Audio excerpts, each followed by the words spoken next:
The silver-blue glow of distant stars reflected off Ulf's scaled face. As she hunched over her sensor console, the young Galactic researcher's four fingers danced across the holographic controls, making minute adjustments to the detection array for what felt like the 100th time today. Her purple eyes narrowed in concentration, the vertical pupils contracting to thin slits as she focused on the anomalous readings before her. "This can't be right," she muttered to herself, tapping a command to run the diagnostic program again. The Galactic science vessel * luminous discovery * drifted silently through the outer reaches of the Merrick system, ostensibly on a routine survey mission. As junior researcher, Ulf had been assigned the overnight shift for the past 3 cycles, usually the quietest and least eventful time aboard the vessel. She'd been using the peaceful hours to work on her thesis about extinct civilizations and their technological remnants. The humans had always fascinated her, most before the Great Collapse. They had been a rising power in the galactic community, innovative, adaptable, and surprisingly formidable despite their biological fragility.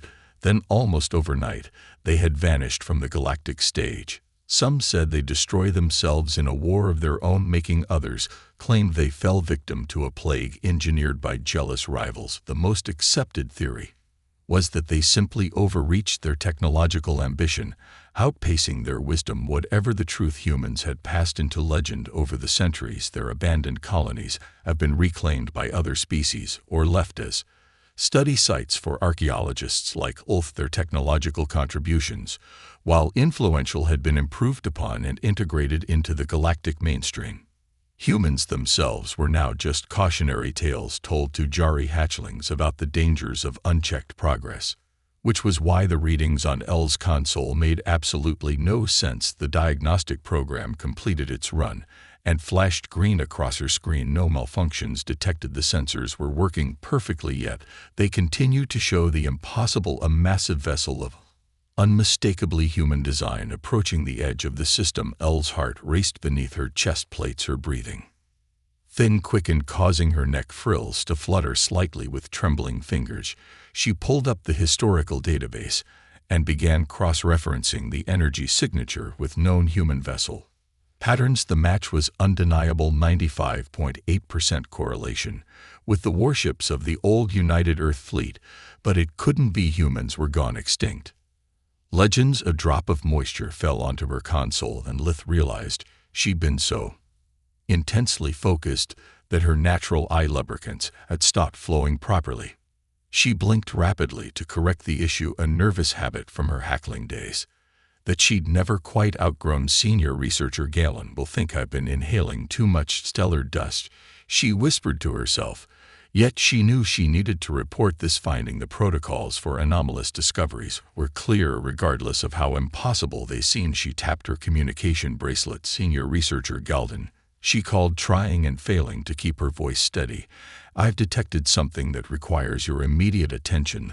There was a moment of silence before the gruff voice of her supervisor responded. "This had better be important, junior researcher." I was in deep meditation. Weist Galen was notorious for his irritability. When disturbed during his rest cycle, "I apologize for the interruption, sir, but the sensors have detected a vessel entering the system. A vessel that appears to be of human design." Another pause, longer this time. "Are you certain your sensors are functioning correctly?" "Yes, sir. I've run 3 diagnostic checks. The readings are consistent, and the signature matches historical records of human vessels with 95.8% certainty." "I'll be there shortly," Galden replied, his tone now sharp with alertness. "Do not contact anyone else about this, understand?" "Yes, sir." While waiting for Galden to arrive, Ulf continued monitoring the approaching ship. It moved with purpose, its trajectory suggesting it was aware of the * luminous discovery * presence, yet it made no aggressive maneuvers, maintaining a steady course that would bring it within communication range in approximately 2 hours. The observation deck doors hissed open, and senior researcher Galden strode in. The elder Galiri scales had faded to a pale blue-gray with age, and the crest to top. His head had grown impressive with years of accumulated knowledge. He moved directly to L's station without greeting. "Show me," he demanded, leaning over her shoulder. Ulf pulled up the sensor data And the historical comparisons, Galen's eyes widened as he studied the information. His breathing becoming audibly ragged, impossible. He muttered, pushing Ulf aside to access the controls himself. Humans are legends, cautionary tales we tell. Hatchlings about the dangers of technological overreach. The data seems conclusive, Sir, Ulf said softly. Galen worked the controls with practiced efficiency, running his own series of tests and analyses. After several minutes, he straightened up, his neck's northeast frills fully extended in what Lith recognized as a sign of extreme agitation. No malfunction, he confirmed, more to himself than to Lith, and the design is unquestionably human in origin. He turned to face her directly. Have they attempted communication? No, sir. Are they still approaching communication range? Galden nodded slowly. This discovery must be handled with extreme caution, Junior Researcher. The reappearance of humans, if that is indeed what we are witnessing, could significantly alter the power dynamics of the Confederation. Should we alert Central Command? Ulf asked. Not yet. Galen's eyes narrowed. First, we need more information. The vessel appears to be a warship, which is concerning, yet its approach is not aggressive. A soft chime from the console interrupted them. Ulf glanced down and felt her heart skip. Sir, they're hailing us. Yellen hesitated, then stepped back. This is your discovery, Junior Researcher Tar. You may answer. Ulf swallowed hard, feeling the weight of the moment settle on her shoulders. With a deep breath, she activated the communication array. The holographic display before them flickered to life, and both Kilari researchers fell silent in shock. The face that appeared before them was unmistakably human, a species neither had ever expected to see alive. The human had dark skin and facial features that matched historical records of the male biological variant. He wore what appeared to be a uniform with symbols of rank that Ulf didn't recognize. Greetings, Scheller vessel, the human said in perfect galactic standard. This is Captain Hyan of the United Earth Ship Thunderbolt *. We come in peace and request permission to approach for diplomatic exchange. Lith and Galen exchanged glances of disbelief. The legends had returned, and they wanted to talk. What do we do? Ulf whispered, her voice barely audible. Galen straightened, his posture professionalism overcoming his shock. We follow protocol, he said, quietly, then louder to the communication array. This is Senior Researcher Al of the Giller Science Vessel *, Luminous Discovery *. Your appearance is unexpected, Captain Yan. Humans have been absent from galactic affairs for centuries.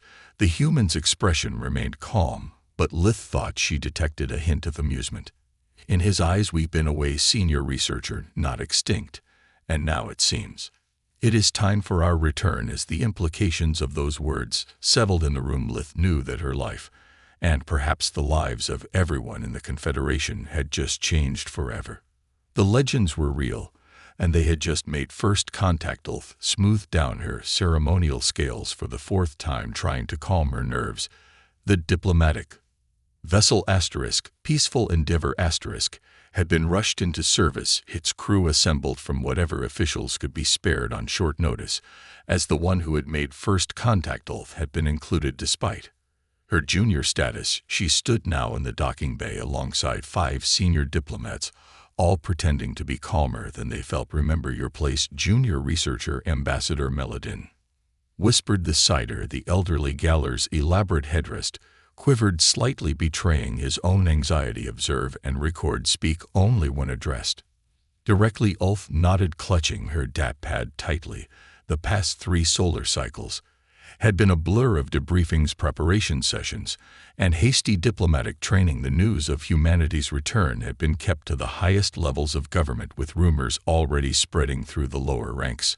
Some claimed the humans had evolved into energy beings. Others insisted they had returned as conquerors, their weapons far advanced beyond anything the Confederation possessed. The truth remained to be southeast. Seen a soft chime signaled that the airlocks were aligning. The human ship, the UEs Revenant Dwarf, their diplomatic vessel. Initial scans had confirmed it was indeed a warship, though one that had made no aggressive moves since its discovery. Final preparations, announced Security Chief Talon, his hand resting on his ceremonial stunner. Remember, these are not the humans of legend. They are real beings with unknown intentions. Remain alert. The airlock cycled with a hiss of equalizing pressure. Lee's breathing apparatus struggled to keep up with her quickened breath. The inner door slid open, revealing the human delegation. L's breath caught in her throat. The humans stood taller than the historical records had indicated. Or perhaps the records had been wrong. All along, their postures were straight and confident, relaxed in a way that spoke of complete self-assurance, rather than any attempt at appearing non-threatening. They wore dark uniforms with silver and blue accents, minimal but clear rank insignia visible on their collars and shoulders. Leading them was a human male with sharp, intelligent eyes that seemed to take in everything at once. Unlike the others, who each carried what appeared to be ceremonial weapons at their sides, he was unarmed. His face bore subtle lines that Lith recognized as age markers in human physiology, though he moved with the fluid grace of someone in their physical prime. "I am Captain Tahoe Kim of the United Earth Ship Revenant *," he announced in perfect Galactic standard, his voice deeper than Lith had expected. "On behalf of the human resurgence, I extend greetings to the Galactic Confederation." Ambassador Meladin stepped forward, his ceremonial robes shimmering in the artificial light. "I am Ambassador Meladin of the Galactic Confederation. We welcome you, though I must admit your arrival was unexpected." A slight smile crossed Captain Kink's face. "So we've gathered. It seems our absence has been misinterpreted as extinction." One of the other humans, a female with close-cropped dark hair, leaned toward the captain and whispered something. He nodded before continuing. "We would be honored to discuss the circumstances of our retreat and return in a more comfortable setting." And Ambassador Meladin gestured toward the ship's central chamber. "Of course, we have prepared a meeting room suitable for both our physiologies." As the delegation moved forward, Lith found herself walking alongside a younger human female. Up close, the differences between humans and Gari were even more striking. The human skin was smooth and uniform, lacking the protective scaling of Galari bodies. Her eyes were rounded, rather than slitted, with white surrounds in dark centers that seemed to dilate slightly as she looked at Lith. "You're the one who spotted us first, aren't you?" the human asked quietly. L's neck frills fluttered in surprise. "Yes, how did you know?" "Your reaction when we appeared was one of recognition, not just surprise." The human extended a 5-fingered hand. "I'm Science Officer Jan. Captain Kim mentioned you specifically in his briefing." Hesitantly, Lur touched her 4-fingered hand to the humans in the traditional greeting gesture. The human skin felt warmer than expected. "Junior researcher Lithfer," she replied. I never expected to meet actual humans. You were considered legends, cautionary tales about technological ambition." Jan's expression flickered with what might have been amusement. "Cautionary tales, interesting. I suppose that's better than being forgotten entirely." They reached the meeting chamber, a large room with a circular table designed to eliminate hierarchical seating arrangements. The environment controls had been adjusted to a compromise between human and Galari comfort levels. Captain Kim and his officers took seats on one side, the Galari delegation on the other. Ulf found herself seated directly across from Science Officer Jan, whose attentive gaze made her both nervous and curious. "Before we begin formal discussion questions," Captain Kim said once everyone was settled, "I would like to clear up what seems to be a significant misunderstanding.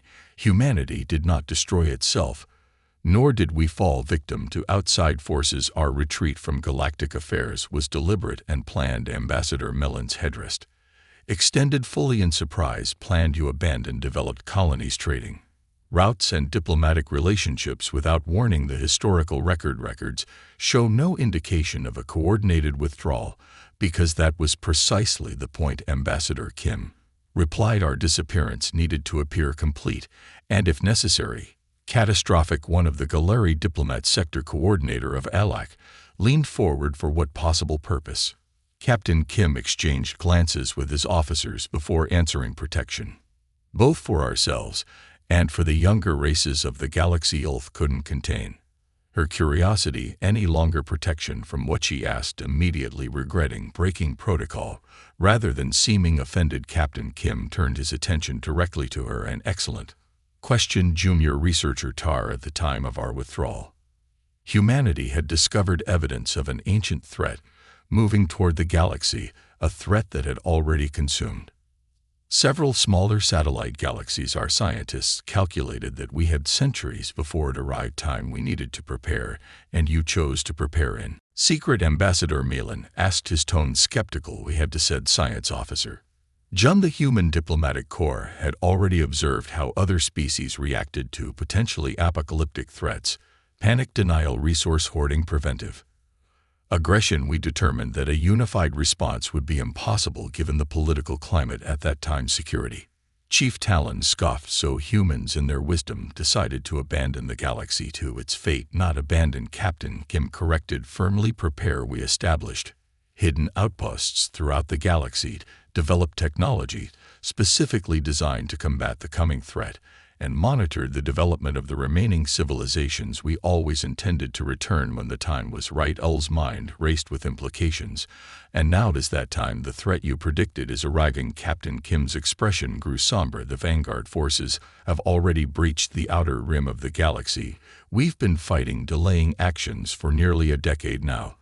But we can no longer contain them alone. It's time for the galaxy to stand together. Silence fell over the room as the Galactic delegation processed this information. Wolf found herself studying the humans' faces, searching for signs of deception, but finding only resolve. Ambassador Malin broke the silence. These are extraordinary claims, Captain Kim. My government will require evidence before considering any form of alliance. Of course, Kim replied. We've prepared comprehensive briefing materials, including sensor data from our engagements with the enemy forces.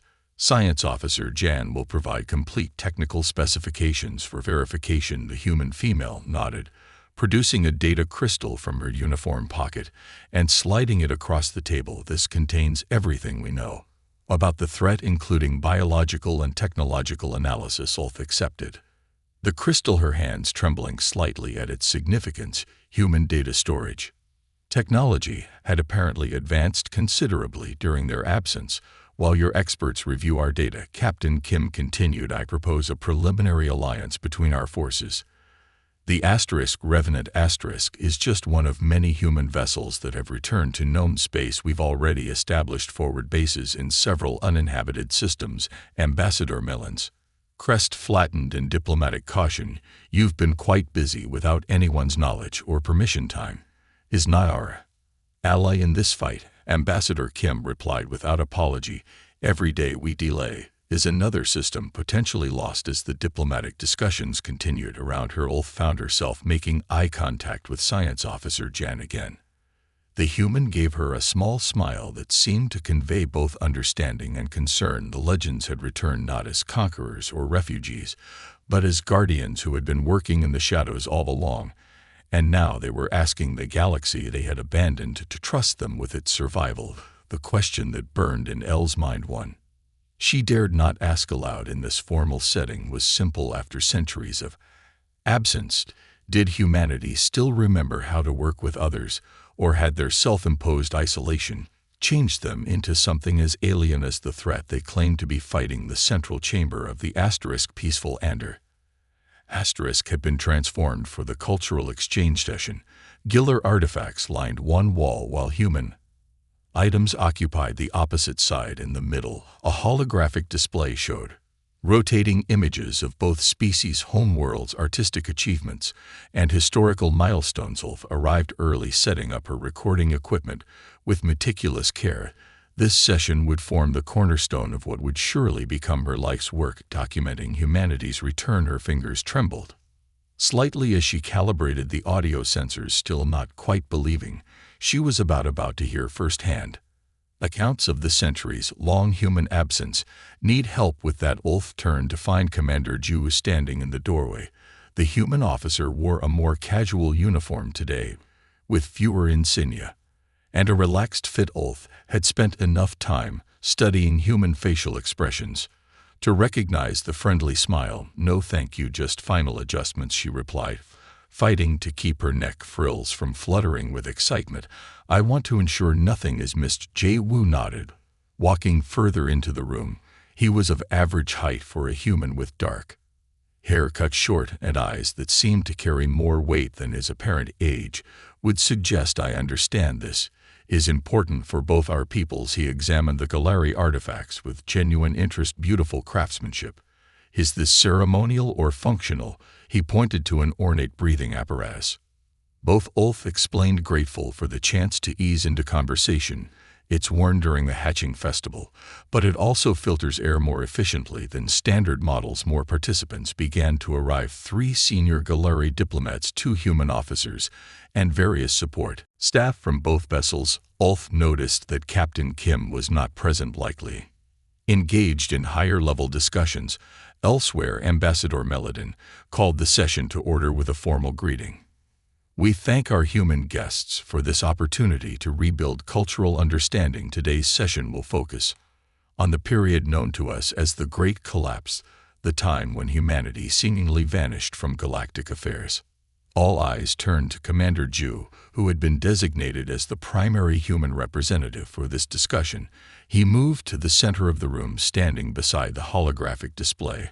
I should start by correcting a fundamental misunderstanding, he began. We never disappeared. The statement hung in the air, simple yet profound. Luth's recorder captured the soft sounds of surprised breathing from the Chalari contingent after what you call the Great Collapse.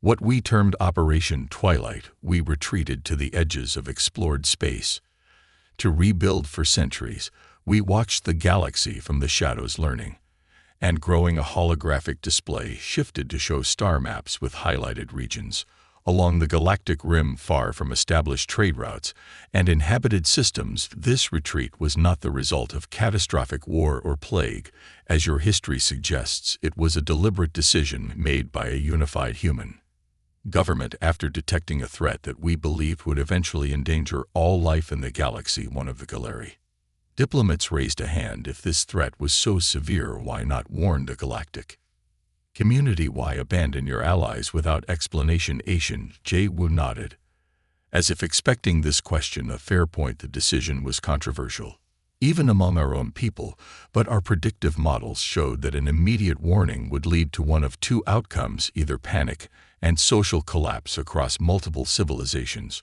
or more likely disbelief and dismissal of our evidence. So you chose to prepare in secret, Ulf said, unable to contain her curiosity. Yes, we established hidden colonies beyond the reach of conventional sensors. We rebuilt our fleet with technology specifically designed to combat the coming threat, and we monitored the development of galactic civilizations. Study your responses to crisis, evaluated potential allies. The implication that humans had been observing them unseen for centuries sent an uncomfortable ripple through the Galactic delegation. Ulf felt it too, a mixture of violation and fascination. You've been spying on us, one of the diplomats asked sharply. Observing Ju corrected gently. We maintained a strict non-interference policy. Our observers were forbidden from influencing technological or social development. Ulf leaned forward, her recording devices capturing every nuance of the conversation. But why reveal yourselves now? Why return to the galactic community that believes you extinct? Commander Ji Wu's expression darkened, his previously friendly demeanor giving way to something more urgent. Because we've detected something coming from beyond the galactic rim, something that necessitates cooperation among all sentient species.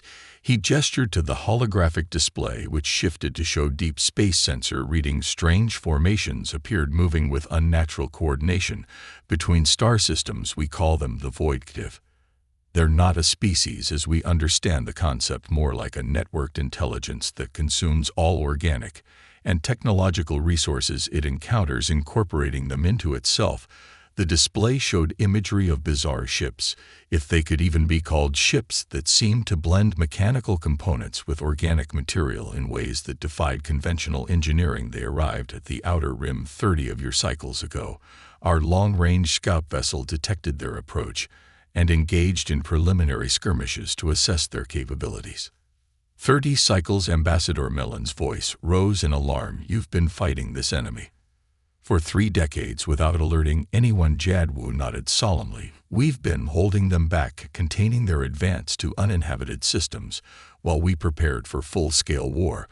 but they're adaptive. Each encounter makes them stronger as they incorporate our technology into their forms. We can no longer contain them alone. Ulf studied the images with growing horror. The enemy vessels had no discernible command centers, no obvious weapons arrays. They seemed almost like floating ecosystems rather than constructed ships. What do they want? She asked quietly. To consume. Jiwoo replied simply. They don't communicate, negotiate, or show mercy. They arrive, they harvest all available resources, including living beings, and they move on. We found no evidence of motivation beyond continuation and expansion. The room fell silent as the implication settled over everyone present. Elle's mind raced, trying to reconcile this new information with everything she thought she knew about galactic history. If what you say is true, Ambassador Meladin said carefully, why should we trust humans now? You abandoned the galaxy once before. We never abandoned the galaxy, Ju corrected. We've been its unseen guardians. This isn't the first external threat we've encountered and neutralized over the centuries. This revelation stunned Lith. There have been others. Jiwoo nodded. 3 major incursions that would have reached inhabited space. If left unchecked, we handled them quietly, without revealing our presence. But the Void Collective is different, larger, more adaptive, and far more dangerous than anything we encountered before. The holographic display shifted again, showing human vessels engaging the strange enemy ships. The battle footage was terrifying. Human weapons seemed defective initially, but the enemy adapted with each exchange, incorporating defensive measures against whatever had damaged them. We've been fighting a delaying action, testing their capabilities and limitations, while developing counter-strategies, Jiwoo explained. But our models predict they'll breach our containment lines within 2 standard years. When that happens, they'll spread throughout the galaxy faster than any single species can respond. Another Galari diplomat spoke up. Why not simply provide us with your weapons technology? Why must humans return to galactic affairs directly? Jiwoo shook his head. The technology alone isn't enough. The Void Collective adapts to specific weapons and tactics quickly. What's needed is coordination, a unified defense force with diverse technologies and approaches that can keep the enemy off balance. Lith found herself fascinated by the human commander's calm certainty. Even discussing what sounded like an apocalyptic threat, he maintained a steady resolve that she found strangely reassuring. You've had centuries to prepare, she said. Surely human technology has advanced far beyond what the rest of the galaxy possesses. Why do you need allies at all? Ju looked directly at her, his expression softening slightly. Because diversity is strength against this enemy. Every new weapon, every unique approach buys time before adaptation. And because this is your galaxy, 2 humans may have hidden ourselves away, but we never stopped considering ourselves part of the galactic community. Ambassador Meladin stepped forward. These claims require verification.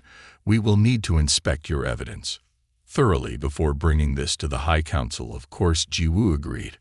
We've prepared complete data packages for your analysts. But I must emphasize that time is not our ally. Every day we delay coordination is another day. The Void Collective has to grow stronger. As the session concluded and participants began to disperse, Lith remained seated, still recording. Commander Ju approached her again. You have more questions, he said. It wasn't a question. Ulf nodded. Hundreds, but one above all others. Why did humans choose to reveal themselves to a junior researcher on a routine survey mission? Surely there were more direct diplomatic channels available. J2 smiled, though it didn't quite reach his eyes. Sometimes fake chooses better than planning ever could. Your discovery of us was unscheduled, but perhaps it was fortunate. Your records show you've studied human history extensively. You understand us better than most Galari. I thought I did, Ulf admitted. Now I realize I knew nothing at all. That's not true.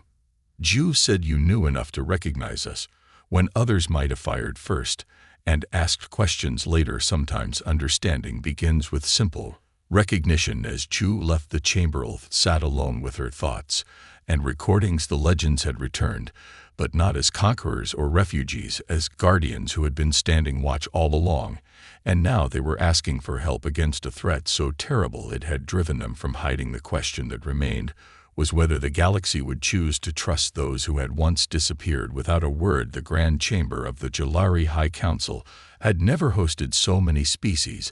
At once the massive circular room with its towering crystal ceiling and ancient stone walls buzzed with tension and voices speaking in dozens of languages. 17 species, each representing major galactic powers, had gathered in response to the Galari Confederation's urgent summons. Ulth stood at the edge of the chamber, her formal researcher's robe feeling uncomfortably stiff. She had not expected to be included in such a high-level gathering, but Ambassador Meladin had insisted. You discovered them, he had said simply. You should witness what comes next. The central platform held the human delegation. Captain Tahoe Kim stood at its center, flanked by Commander Ju and 3 other human officers. They remained perfectly still, seemingly unbothered by the chaos swirling around them or the suspicious glares from various ambassadors. First Speaker Killa, the eldest member of the Galari High Council, raised his ceremonial staff. The crystal at its tip glowed brightly, and a hush fell over the chamber. Representatives of the galactic powers, K began, his voice amplified through the chamber's acoustic design. We have called this emergency session to address a matter of unprecedented importance. As many of you have now verified through your own intelligence services, humanity has returned from their long absence. Murmurs rippled through the gathered delegates. Some species, like the silicon-based Kori, had never actually encountered humans before their disappearance centuries ago. The humans come with troubling news and a proposal. Kath continued. Captain Kim of the United Earth ship Revenant will present both. Captain Kim stepped forward. He wore a formal uniform. Today its dark blue fabric accented with silver insignia that caught the light as he moved. The holographic display in the center of the chamber activated, showing star charts of the outer galactic rim, representatives of the galactic powers. Kim began, his calm voice carrying easily through the chamber. 3 standard. Decades ago, long-range human scouts detected an extragalactic threat approaching our galaxy. We have been fighting to contain this threat, what we call the Void Collective, while preparing for full-scale defense. The display shifted to show footage of the strange enemy vessels that Lai had seen during the cultural exchange session. Several delegates leaned forward, their expressions ranging from fascination to horror. The Void Collective consumes all it encounters: organic life, technology, resources. It learns from each encounter, adapting its forms and strategies to overcome whatever resistance it faces. Our current projections indicate it will breach our containment lines within 2 standard years. If this threat is real, called out the Matrax delegate, her feathered crest rising in challenge. Why are we only learning of it now? Why did humans hide this information? We needed time, Kim replied evenly. Time to understand the enemy, time to develop effective countermeasures, and time to assess which civilizations would make reliable allies.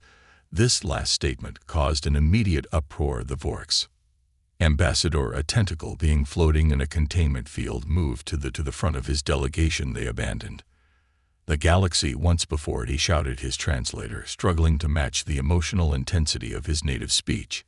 His tentacles writhed in agitation, releasing pheromones that made nearby delegates step back. Why should we trust them now? Shouts of agreement came from several delegations. The Hish Coral representative slammed his armored fist on the railing before him. Humans withdrew without warning during the trade crisis of the 93rd epoch, left their colonies empty, abandoned treaties. Ulth watched Captain Kim closely. He showed no offense at these accusations, no defensiveness. He simply waited, standing perfectly still as the chamber descended into arguments and counter-arguments. Some species, particularly the younger ones who had risen to prominence after humanity's disappearance, seemed more curious than outraged. First Speaker KF raised his staff again, and gradual silence returned to the chamber. Captain Kim, he said, these concerns are valid. Many civilization suffered when humanity withdrew. Trust was broken. Why should the galaxy place its security in human hands? Now Kim nodded, acknowledging the question's legitimacy. I cannot change the past. The decision to withdraw was made by a previous generation of human leaders who believed isolation was necessary for our survival and the eventual protection of all galactic life. But I can show you what we've been doing during our absence. He activated a control on his wrist device. The holographic display changed dramatically, showing hundreds of human vessels emerging from hidden bases throughout the galaxy. The ships varied in design and size, but all clearly belonged to a unified force. "We never abandoned you," he stated simply. "We've been your silent guardians for generations."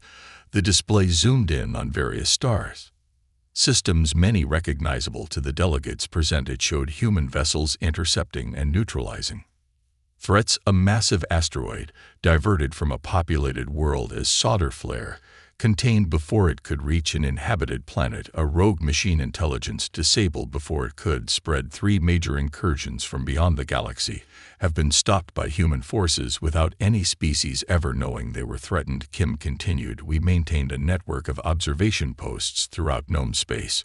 We intervened only when absolutely necessary, and only in ways that would not reveal our presence." The Vork's ambassador's tentacles had stopped riding, his attention now fixed on the display, showing the human vessel intercepting what appeared to be a biological weapon, heading toward the Vol home system, an event that had never been reported in any official record.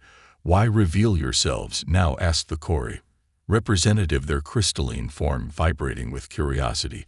"Because the Void Collective cannot be defeated by humans alone," Kim answered. "It adapts too quickly to any single approach. Our scientists believe that technological and biological diversity is the key to victory. Multiple species using different technologies and strategies in coordination." Kim gestured, and the display shifted again to show a complex battle plan. "We propose the formation of a unified defense force, ships and personnel from all willing civilizations. Coordinated through a joint command structure, human forces would form the initial backbone, but each species would maintain autonomy over their own vessels." The Hish Coral representative growled skeptically. "And humans would command this force." "No doubt leadership would be shared," Kim countered. "A council of representatives from all participating species would make strategic decisions. Tactical command would rotate based on the nature of each engagement and which species' technologies prove most effective against current Void Collective adaptations." Ulf watched the various delegates exchange glances and whispers. Even the most suspicious seemed intrigued by the proposal, though few appeared ready to commit. "How do we know this Void Collective even exists?" called out a delegate from the back of the chamber. "Perhaps this is merely a human plot to regain influence." Commander Ju stepped forward, addressing the gathering. "For the first time, each of your governments has received comprehensive data packets on the Void Collective, including sensor readings, battle analytics, and biological samples recovered from damaged enemy vessels. We invite independent verification by your scientists. We also offer to transport representatives to our forward bases to witness the threat firsthand from a safe distance, of course." This offer seemed to surprise many of the delegates. Open access to human military installations was not what they had expected. The Grand Chamber fell into intense discussion, with delegates forming small groups to confer. Ulf noticed Captain Kim watching the process with patient attention, seemingly unconcerned by the delay. Ambassador Maidon approached Lith while the discussions continued. "What do you think, junior researcher? You've spent more time with the humans than most." Ulf considered her answer carefully. "I believe they're sincere about the threat. The evidence is too consistent, too detailed to be fabricated. As for their intentions," she paused, thinking of her conversations with Science Officer Ji Yan and Commander Ju. "I think they genuinely regret their ancestors' decision to withdraw in secret.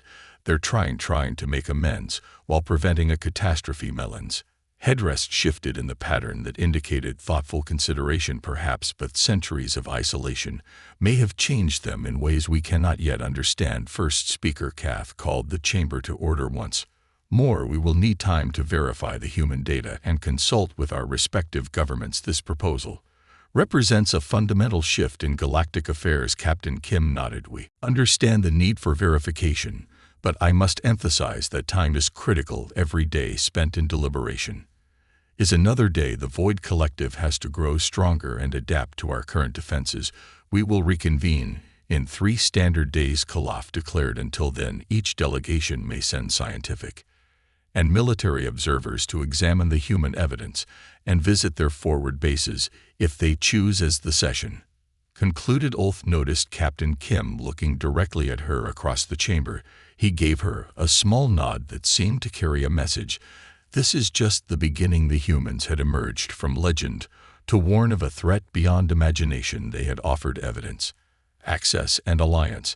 Now the galaxy faced a choice: trust those who had once disappeared without explanation, or risk facing the Void Collective alone. For Lith, who had dreamed of meeting humans since her early era studies, one thing was certain: history was being made, and somehow she had become part of it. El's customized environmental suit felt snug against her scales as she stood on the bridge of the UE's Revenant. The humans had modified it specially for her Gari physiology, with extra humidity controls and a wider viewing panel to accommodate her peripheral vision. After 3 solar cycles of preparation, it still felt strange to be aboard a human warship surrounded by creatures that had been considered mythical for centuries. The bridge hummed with quiet deficiency. Humans moved between stations with practiced coordination, their voices calm despite the gravity of what lay ahead. Through the main view screen, Ulf could see portions of the combined fleet vessels from 17 different civilizations, flying in formation, their diverse designs reflecting the unique engineering philosophies of their creator. The Galactic Confederation had been the first to join the Human Alliance. After verifying the evidence about the Void Collective, their decision had influenced many others, creating a cascade of alliances that surprised even the humans. Now the largest combined fleet in known galactic history was approaching the containment line, where human forces had been holding back the enemy for decades. Status report. Captain Kim requested, his voice steady as he stood at the command hand center. All ships in position, reported Communications Officer. Men Battle Group Sentinel and Horizon are maintaining the containment perimeter. The Cori crystalline ships have moved into their assigned positions for the first wave defensive systems. Kim asked. Operating at optimal capacity, answered another officer. The Maitre shield harmonizers are synchronized with our own Hish Coral weapon platforms, are charged and ready. Tactical Officer Yujin looked up from his console. Contact in 5 minutes. Void Collective vessels are approaching exactly as predicted. Ulf felt her heart rate increase despite all the briefings, all the simulations. Nothing could fully prepare her for this moment, the first coordinated engagement against an enemy that consumed entire worlds. Captain Kim turned to her, his expression unreadable. Are you sure you want to be here for this? The observation deck would give you the same tactical view with additional safety protocols. Ulf appreciated his concern, but adjusted her environment suit and nodded firmly. My place is here, Captain. As Lee is an officer, I need to witness this firsthand to properly report back to the Confederation. She paused, then added, besides, for centuries we thought humans were legends, cautionary tales. Now I understand that you were something else entirely. And what's that? Kim asked, a hint of curiosity breaking through his professional demeanor. You were waiting, preparing the archives called Humans Dangerous, but they failed to specify to whom. El's translator rendered her slight attempt at humor, perfectly drawing a brief smile from the captain. Let's hope we prove dangerous enough, he replied, turning back to the view screen as it shifted to show the approaching enemy. The Void Collective vessels defied conventional classification. They weren't ships in any traditional sense, more like floating ecosystems of metal, organic matter, and energy fields melded together in constantly shifting patterns. They varied in size from small shuttles to massive structures larger than dreadnoughts. Some appeared almost crystalline, others resembled twisted biological forms, and still others looked like clouds of metallic particles held together by unknown forces. All ships, this is Captain Kim, he announced, his voice now broadcasting to the entire fleet. Combat Protocol Sigma is now in effect. First wave vessels commence approach is planned. Remember, do not engage the same target with identical weapon systems. Force diversity is our advantage. Ulf watched as the first wave, primarily core crystalline ships and human stealth vessels, move forward. The battle plan had been meticulously crafted over weeks of planning sessions, with each species contributing their unique technologies and tactics. They're beautiful in a terrible way, Lith said quietly, watching The enemy ship's science officer, Jian, who had become something of a friend during their time working together, nodded from her station nearby. That's what makes them so dangerous. They incorporate whatever they encounter. Every beautiful thing they absorb becomes part of their horror. The Kori ships reached attack range. First, their crystalline structures glowing with accumulated energy. They fired not conventional weapons, but concentrated bursts of harmonized frequencies that disrupted the energy patterns holding the enemy vessels together. Several smaller void collective entities seemed to shimmer and partially dissolve under the attack, but even as Ulth watched, the larger vessels began to adapt their surfaces, shifting to develop crystalline patterns of their own adaptation. Beginning, announced Tactical Officer Yujun, exactly as predicted. Phase 2. Initiate the human stealth vessels to cloak directly among the enemy formation, launching what appeared to be simple metal spheres toward the largest void vessels. Upon contact, the spheres expanded into complex mechanical structures that began drilling into the enemy's surface. Mechanical countermeasures deployed, reported an officer. Nanite disassemblers active. The bridge fell into concentrated silence as everyone watched the battle unfold. The void collective's adaptations were visible in real-time. Sections of vessels hardening against the Kori energy attacks, other parts generating electrical fields to neutralize the human knights. Phase 3. Ordered Captain Kim. When the enemy adaptations reached the predicted threshold, the second wave of allied ships moved forward. Metre vessels with their advanced shield technology, HFY coral warships bristling with kinetic weapons, and Galactic science vessels deploying experimental frequency jammers that Ulth had helped develop. The battle expanded into 3 dimensions with hundreds of ships engaging across a vast section of space. The Void Collective responded with weapons of its own, energy beams that seemed to bend around shields, projectiles that split into smaller components mid-flight, and strange field effects that distorted space itself. Around allied vessels, Galactic science vessel Empirical Truth is taking heavy damage, reported communications officer. Men, their jammers were effective, but drew significant attention. Ulth felt a spike of concern. She knew many of the researchers aboard that vessel. Request permission to coordinate rescue efforts for any damaged GEOL ships. Captain Kim nodded, without taking his eyes off the tactical display. Granted use. Auxiliary Communication Station 3. As Lith moved to the designated station, the battle continued to escalate. The combined fleet was implementing the carefully orchestrated battle plan, constantly rotating which species engage, never allowing the Void Collective time to fully adapt to any single approach. It's working, announced Tactical Officer Yujun, with carefully controlled excitement. Enemy adaptation rates are falling below predicted thresholds. They can't adjust quickly enough to counter all our different technologies simultaneously. Captain Kim didn't allow himself even a moment of celebration. Maintain rotation schedule. Third wave, prepare to engage. Damaged ships fall back to designated repair coordinates. Ulth coordinated with the Galactic vessels, ensuring damaged ships received escort to safety while fresh ones moved forward to take their place. The battle plan was elegant in its complexity, a constant dance of engagement and withdrawal that kept the enemy off balance. 3 hours into the battle, the bridge crew allowed themselves cautious optimism. The Void Collective's front line had fragmented, with many of its smaller vessels destroyed, and several larger ones showing signs of significance. IFIC damage. Final phase. Captain Kim announced all ships execute convergence pattern Delta. The entire Allied fleet began a complex maneuver, herding the remaining enemy vessels into a predetermined zone as they watched the massive human Dreadnought Judgment Day moved into position at the edge of the battlefield. Its main weapon, a massive gravitational manipulator that had been kept secret until this moment, powering up gravitational singularity charge.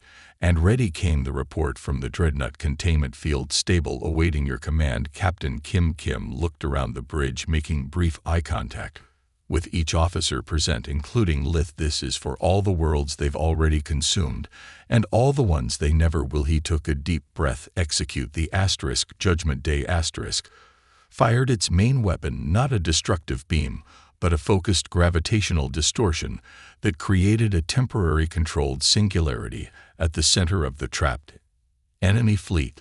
The Void Collective vessels, unable to escape the increasing gravitational pull, were drawn inexorably toward the center. Ulf watched in awe as the enemy that had threatened the entire galaxy was compressed into an ever smaller space. The singularity grew briefly brighter, then collapsed in on itself with a flash of released energy. When the view screen cleared, nothing remained of the Void Collective vessels except scattered debris too small to maintain consciousness. The bridge remained silent for several long moments, the crew seemingly unable to believe what they had just witnessed, their first major victory against an enemy that had been fought unstoppable. Finally, Captain Kim spoke. Communications notify all Allied commanders. First engagement. Successful casual reports and damage assessments to follow. He turned to Lith. Lud is an officer to VAR. Please inform the Jalari High Council that the vanguard of the Void Collective has been neutralized. Ulf nodded, a complex mix of emotions flowing through her: relief at their victory, sorrow for those lost in the battle, and a profound sense that she was witnessing the beginning of a new era in galactic history. This was only their advanced force, Captain Kim reminded everyone, his voice solemn. The main body is still approaching. We've proven our strategy works, but the real war has just begun. As Lith composed her report to the High Council, she reflected on how quickly legend had become reality.